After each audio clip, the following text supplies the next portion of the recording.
सध्या world कपचा fever आहे म्हणे भारतात. मला तरी तसा फिवर कुठे दिसत नाही. 1984ला भारतानं पहिल्यांदा क्रिकेटचा वर्ल्ड कप जिंकला आणि त्यानंतरच्या सगळ्यात छोट्या मोठ्या वन डे टुर्नामेंट ज्या झाल्या त्यांना जाम भाव आला होता. आशिया कप असो, शारजा कप असो, ऑस्ट्रेलेशिया कप असो, रॉथमन्स कप असो किंवा न्यूझीलंड ऑस्ट्रेलियातली बेन्सन एजेस कप सिरीज जी होती ती असो. पुढचा वर्ल्ड कप येईपर्यंत त्या टुर्नामेंट्सने जबरदस्त लोकप्रियता मिळवली होती. त्यावेळच्या राजकीय आणि सामाजिक भूमिका वेगळ्या असल्यानं भारत पाकिस्तानच्या ज्या मॅचेस होत्या या दोन्ही देशात होत असायच्या. पण दहशतवादाला हवा देणाऱ्या राष्ट्राला पाकिस्तानला आता भारतात वर्ल्ड कप शिवाय क्रिकेट खेळायला एंट्री नाही आहे. भारत यजमान असलेल्या 2023च्या या वर्ल्ड कपमध्ये पाकिस्तानी टीम भारतात आली. त्यासोबत काही मोजक्या क्रीडा पत्रकारांना भारत सरकारने व्हिसा दिलेले आहेत. त्याचबरोबर खूपच छाननी करून पाकिस्तानी नागरिकांनाही इंडियन व्हिसा दिले गेले आहेत. जे प्रेक्षक आणि पाकिस्तानी संघाचे पाठीराखे म्हणून भारतातल्या वर्ल्ड कपचा आनंद लुटणार आहेत जे आलेत ते. त्यांच्याकडे काही सामन्यांची तिकीट आहेत, हॉटेल्सची बुकिंग्ज आहेत. पाकिस्तानमधल्या सामान्य माणसाला त्याच्या आर्थिक परिस्थितीमुळे परदेशात जाऊन मॅच पाहणं अशक्य असल्यानं जे कोणी पाकिस्तानी भारतात आलेले आहेत ते बऱ्यापैकी श्रीमंत असावेत. मी तुम्हाला आज क्रिकेटवर ज्ञान पाजायला आलं असं तुम्हाला वाटत असेल तर तसं नाही आहे. घडलंय तसंच. पण कहाणी वर्ल्ड कपशी जोडलेली आहे आणि सिरियस आहे. नमस्कार, मी प्रभाकर सूर्यवंशी आणि तुम्ही पाहताय आकार डिजिनल. आजच्या स्टोरीची सुरुवात करताना मी क्रिकेट वर्ल्ड कपबद्दल बरंच काही बोललोय. त्या इव्हेंटच्या निमित्तानं भारतात 10 वेगवेगळ्या क्रिकेटिंग नेशन्सचे नागरिक आपापल्या देशाच्या समर्थनार्थ दाखल झालेले आहेत. त्यांना त्या त्या देशातल्या भारतीय वकिलातीनं व्हिसा देताना काटेकोर तपासणी करूनच पुढे पाठवलं असणार आणि असं आपण गृहीत धरून चालूयात. कारण काल एका पाकिस्तानी वंशाच्या पत्रकाराला भारतानं पहाटेच्या 3 वाजता हॉटेलातून उठवून परत मायदेशी हाकलून लावलं. त्यात ती पत्रकार महिला आहे, झैनब अब्बास असं तिचं नाव आहे. निमित्त वर्ल्ड कपचं भारतात घुसायचं आणि भारतविरोधी धंदे करायचे यासाठी अनेक जण भारतात आलेले आहेत. आता या क्रिकेटच्या रणधुमाळीत या सगळ्या गोष्टींकडे बारीक लक्ष ठेवणं आपल्या गुप्तचर यंत्रणेपुढचा मोठा टास्क आहे.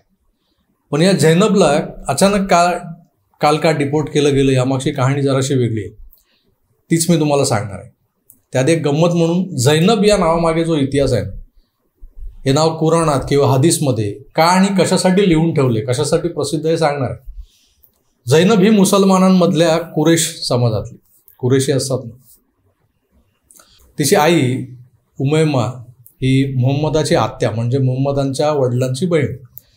या अर्थानं झैनब आणि तिची 4 भावंड ही मुहम्मदाची आत्ते भावंड. इंग्रजीत आपण कझिन्स म्हणतो त्यांना. यातल्या झैनबचं लग्न पुढे मुहम्मदाच्या दत्तक पुत्राशी म्हणजे झायदशी लावलं जातं. त्याआधी झैनबचं एक लग्न झालेलं आहे, पण त्याबाबत कुठल्या आयतमध्ये किंवा हदीसमध्ये ठोस पुरावा नाही आहे आणि उल्लेखही नाही आहे. फक्त असं बोललं जातं, ऐकीव आहे. इस्लाम धर्माच्या स्थापनेआधी अरबांमध्ये दत्तक पुत्र हा रक्ताच्या नात्याच्या सख्या मुला इतकाच हकदार आणि जवळचा मानला जायचा. नंतर इस्लाममध्ये दत्तक घेणं ही संकल्पना बाद ठरवली गेली. त्यामागची कारणही सांगतो हे का झालं. तर या झैदची बायको झैनब दिसायला सुंदर. एके दिवशी मुहम्मद झैदच्या घरी झैदला भेटायला जातात. अरबांच्या घरांना असतात तसं जाळीदार पडदा त्या झैदच्या घराला आणि त्यातून आतलं सगळं दिसायचं. मुहम्मद आत डोकावतात तर झैनब अत्यंत कमी कपड्यांमध्ये आत तिचं नेहमीचं काहीतरी काम करत असते. ते दृश्य पाहून मुहम्मद दारातच तबकतात. झैद घरात नाही हे पाहून ते परत मागे फिरतात, पण झैनब त्यांना आत येण्याचं निमंत्रण देते. ते नकार देतात आणि निघून जातात. झैद जेव्हा घरी येतो तेव्हा आपल्याला विवस्त्र अवस्थेत मुहम्मदानं पाहिले हे झैनब झैदला सांगते. मग हाच झैनबला मुहम्मदाकडे घेऊन जातो आणि सांगतो की तुम्ही हिचा स्वीकार करा, मी तलाक देतो. पण मुहम्मद सुरुवातीला नकार देतात, पण कालांतराने स्वीकारतातही. त्यांचा निकाह होतो. झैनब ही मुहम्मदांची 17वी बायको बनते, जी खरं तर मुहम्मदाच्या दत्तक पुत्राची बायको असते, सून असते. या प्रसंगानंतर दत्तक संकल्पनेवर मोठा गदारोळ होऊन इस्लाममध्ये मुलं दत्तक घेणं ही प्रथा बंद होते. आता सुधारणावादी मुस्लिम दत्तक घेऊ शकतात मुलांना, पण ते मूल हे परिचयाच्या मुस्लिम जोडप्याकडूनच घेतलं जातं जे जन्मतः मुस्लिम असतं. अनाथालयातून वगैरे कायदेशीर ॲडॉप्शन इस्लाममध्ये मान्यच नाही. असो, आपण झैनब अब्बासबद्दल बोलत होतो. नावातच एवढा मोठा इतिहास जडलेला आहे. झैनब अब्बासची पूर्वपीठिका काय आहे तर ही बया भारत विरोधी, विशेषतः हिंदू विरोधी वक्तव्यांसाठी प्रसिद्ध आहे.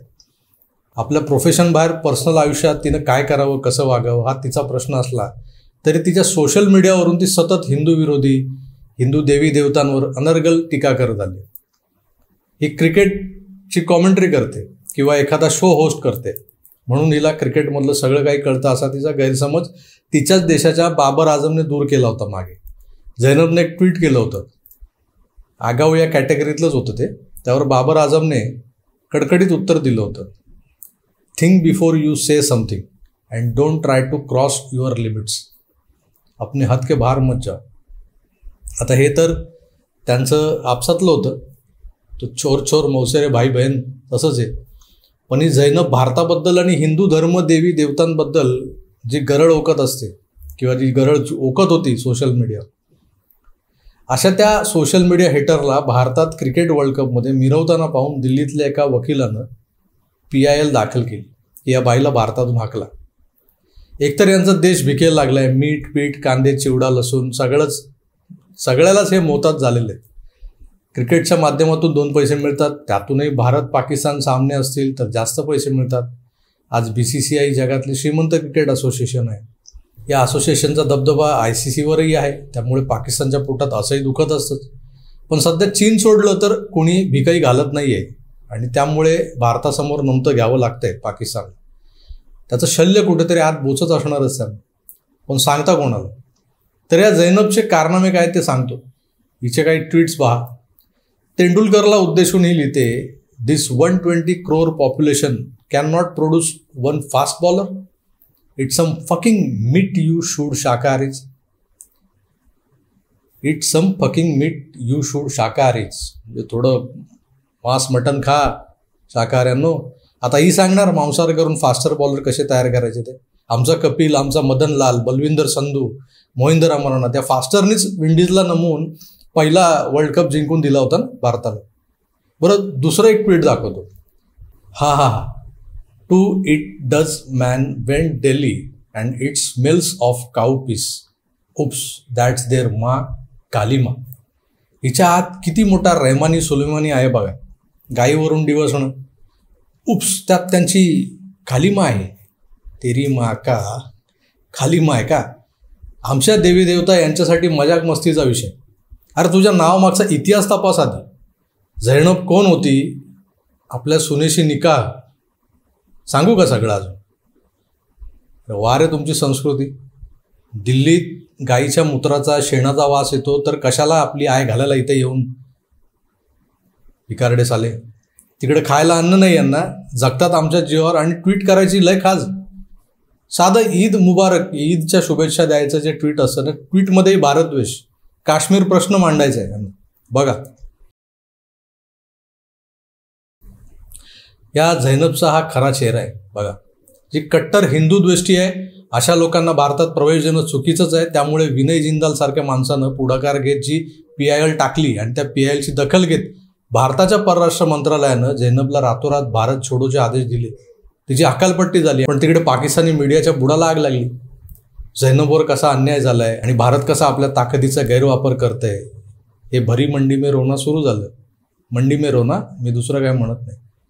ऐका. इन्वेस्टमेंट होगी, थोड़ा परेशान कुन हालात होंगे, इसलिए वो छोड़ के चली गई. शी इज़ वेरी वर्क हार्ड और बड़ी मेहनत है, इतने अरसे से करती हुई आ रही है कि ज़ैनब अब्बास के हवाले से कि वहाँ पर इंडिया में किस तरह उनके साथ बिहेव किया गया और उनको फौरी तौर पर इंडिया छोड़ के दुबई जाना पड़ा. मकसद क्या है, जहाँ नजर आता है पाकिस्तान को डेंट करने के लिहाज से, पाकिस्तान को डिफेम करने के लिहाज से वो करते हैं. पाकिस्तानियों को वीजे देने नहीं और जो पहुंच गए हैं अब उनके पीछे कोई ना कोई ऐसा मामला करना है कि वो भी वहां पे टिके ना. ये इसके अलावा कुछ भी नहीं है. पाकिस्तान उनको पसंद ही नहीं है भाई. पसंद हो ना हो, आईसीसी के इवेंट्स में खाएंगे भी और आईसीसी के इवेंट्स में थोड़ा सा बर्दाश्त कर लें, या तो फिर ये इवेंट्स ना कराया करें. अब तो यहाँ तक बातें चल रही है कि जी टीम को बुला लो इंडिया से, और वो जो ज़ैनब अब्बास का केस हुआ कि जी दुश्मनियां निकल रही है. तो भाई मेरे, फिर मुझे बता दो किस सियाने ने कहा था कि इंडिया को भेजो वर्ल्ड कप में. इसके बाद याद रखिएगा आईसीसी इनके नाक में दम कर देगा. मुझसे आप लिख के ले लें. आप ये जो 2025 का जो चैंपियंस ट्रॉफी है ना, ये हमारे गले में पड़ेगा. इसलिए क्योंकि ये जो आज इन्होंने हरकत किया, आईसीसी कहेगा कि भाई आप कैसे ये चीज मतलब कह सकते हैं कि थ्रेट. और भूल गए क्या इंडिया की टीम जो है वो कमांडो कैप्स पहन के जब आ गई थी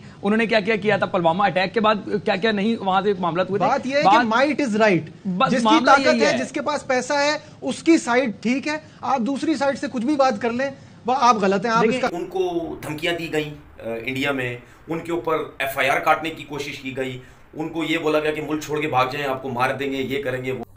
मित्रहो, महाकाली, गोमाता, शाखार काही असो की काश्मीर असो, या विषयांवर भारताच्या सार्वभौमत्वाला आव्हान देणाऱ्या फालतू पत्रकारांना भारतात पायगड्या घालून नेमकं बोलावतं कोण, हा मोठा कळीचा मुद्दा आहे। जी बाई तेंडुलकरच्या महानतेला ललकारत म्हणते की बॅटिंगचे रेकॉर्ड्स ठीक आहेत रे, असेल तुमच्याकडे तेंडुलकर, पण 120 करोडच्या देशात एक फास्टर बॉलर नाही पैदा करतायत तुम्हा शाकाहाऱ्यांना। हाच तेंडुलकर हिच्या फास्टर बॉलर्सना म्हणजे वकार वासिमला धुवायचं ते विसरली वाटते। त्याच तेंडुलकरची मुलाखत घ्यायला पण येते ही लोचट साले। पण बरं झालं झैनबला हाकलली। असे अनेक बांगलादेशी, अनेक पाकिस्तानी क्रिकेट वर्ल्ड कपचा आधार घेऊन भारतात शिरलेत, त्यांनाही शोधून हाकललं पाहिजे। आपले परराष्ट्र मंत्री जयशंकर यावरही विचार करतील असं दिसतंय मला। झैनब अब्बास आणि मोहम्मदाची 17वी पत्नी झैनब यांच्यातलं कट्टर इस्लामी साम्य आपण पाहिलं, आणि अशा प्रवृत्तींना कसं ट्रीट करायचं असतं हे सुद्धा आपल्या परराष्ट्र खात्याने दाखवलं। त्यामुळे त्यांचे आभार मानतो आणि तुर्तास थांबतो। पुन्हा भेटूच, तोवर आपली काळजी घ्या आणि पाहत राहा ARD-9। धन्यवाद, नमस्कार।